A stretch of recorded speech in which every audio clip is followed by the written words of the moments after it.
پاکستان کا امن تباہ کر دیا گیا ہے.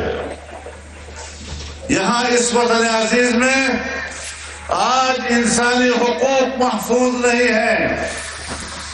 آج ایک مسلمان اور ایک مومن کا خون جو کسی بھی دوسرے کے لیے حرام ہے اسے اپنے لیے حلال تصور کیا جا رہا ہے. اور علماء کرام بیٹھے ہیں.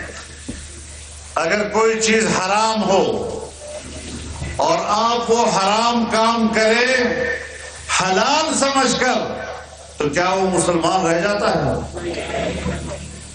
سو آج مسلمانوں کا خون بہایا جا رہا ہے اور بہانے والا بھی مسلمان ہوتا ہے اور وہ سمجھتا ہے کہ میں جو کچھ کر رہا ہوں یہ میرے لیے حلال ہے. میں اسے کہتا ہوں ایمان کی تو دور کی بات، جہاد کی تو دور کی بات، تم پہلے اپنے دل پہ نظر ڈالو کیا تم اس کے بعد مسلمان کہلانے کی بھی مستحق ہو؟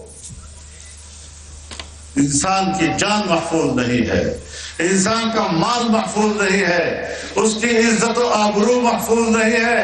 اور جس ملک پہ انسانی حق محفوظ نہ ہو اس پر کسی کو حکومت کرنے کا حق حاصل نہیں ہے. کہاں ہے انصاف؟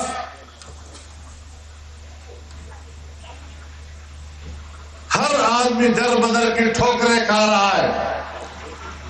عدالتوں سے انصاف نہیں مل رہا اس کو. اور اگر آپ کسی سے کہیں کہ ظلم مت کرو، انصاف کرو، تو کہتے ہیں آپ ہم پہ تنقید کیوں کر رہے ہیں؟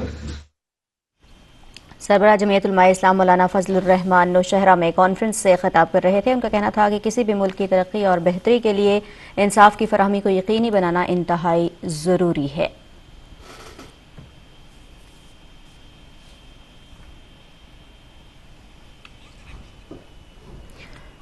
سربراہ جمعیت علماء اسلام مولانا فضل الرحمان نوشہرہ میں کانفرنس سے خطاب کر رہے ہیں. اللہ رب العزت ایک آبادی کی مثال دے کر فرماتے ہیں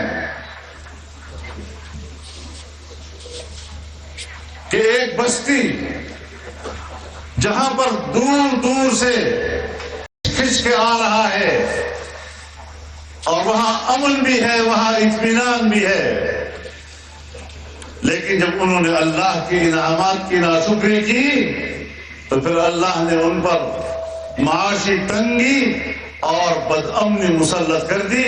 یہ دونوں چیزیں آج ہمارے ملک میں موجود ہیں. کیا ہم نے کبھی اپنے گریبان میں جھانک کر یہ سوچ رہا ہے کہ نہیں کہ ہم کہاں پر اللہ سے بغاوت کر رہے ہیں، کہاں پر اللہ کی نعمتوں کا ہم شکر ادا کر رہے ہیں؟ ہم اپنے اس پاکستان کی نعمت کا بھی شکر ادا نہیں کر رہے.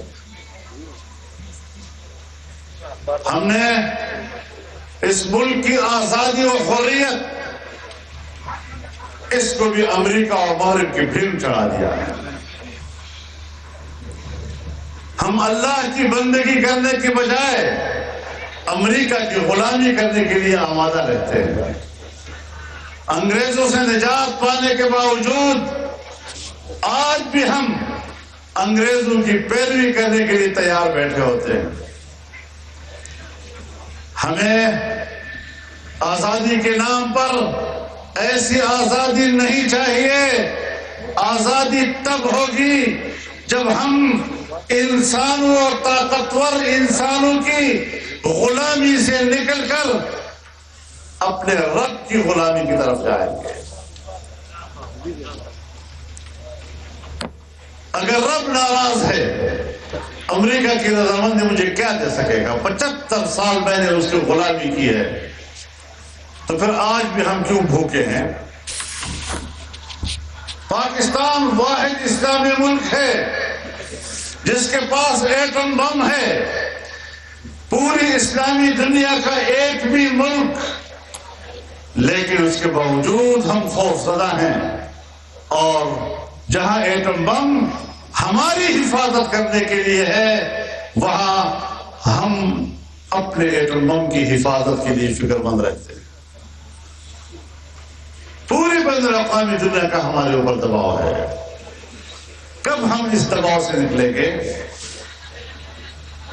کب ہماری قومی غیرت جاگے گی؟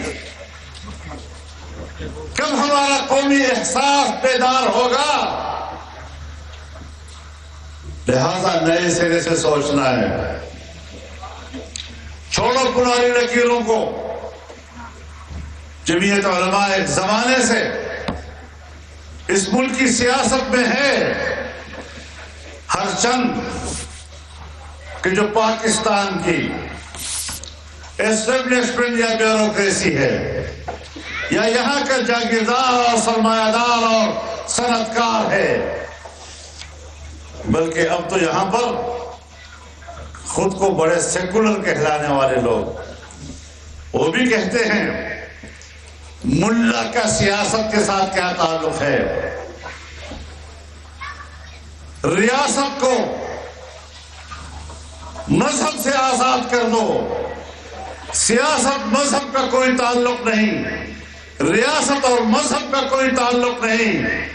تم کٹتے رہو، تم چیختے رہو، تم چلاتے رہو، تم روتے رہو. جمعیت علماء موجود ہے تو اس پاکستان کے مستقبل کی سیاست اسلام کے علاوہ اور کوئی چیز نہیں ہو سکتی.